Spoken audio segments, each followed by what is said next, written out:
अध्याय 31। फिर यहोवा ने मूसा से कहा, सुन, मैं ऊरी के पुत्र बसलेल को, जो हूर का पोता और यहूदा के गोत्र का है, नाम लेकर बुलाता हूं, और मैं उसको परमेश्वर की आत्मा से, जो बुद्धि, प्रवीणता, ज्ञान और सब प्रकार के कार्यों की समझ देने वाली आत्मा है, परिपूर्ण करता हूं, जिससे वो कारीगरी के कार्य बुद्धि से निकाल निकाल कर सब भांति की बनावट में, अर्थात सोने, चांदी और पीतल में, और जड़ने के लिए मणि काटने में और लकड़ी पर नक्काशी का काम करे। और सुन,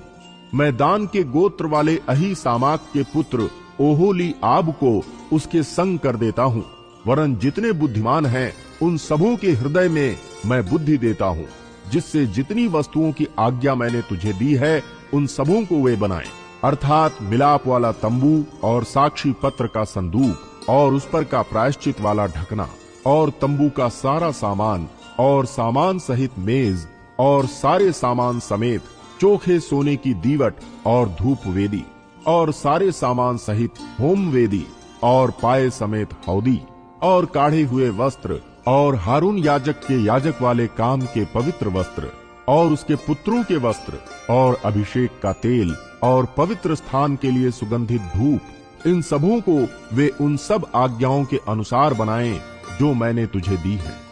फिर यहोवा ने मूसा से कहा,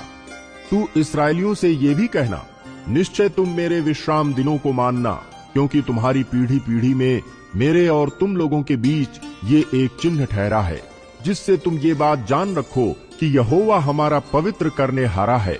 इस कारण तुम विश्राम दिन को मानना, क्योंकि वो तुम्हारे लिए पवित्र ठहरा है। जो उसको अपवित्र करे वो निश्चय मार डाला जाए। जो कोई उस दिन में कुछ कामकाज करे वो प्राणी अपने लोगों के बीच से नष्ट किया जाए। 6 दिन तो कामकाज किया जाए, पर 7वां दिन परम विश्राम का दिन और यहोवा के लिए पवित्र है। इसलिए जो कोई विश्राम के दिन में कुछ कामकाज करे वो निश्चय मार डाला जाए। इसलिए इस्राएली विश्राम दिन को माना करें, वरन पीढ़ी पीढ़ी में उसको सदा की वाचा का विषय जानकर माना करें।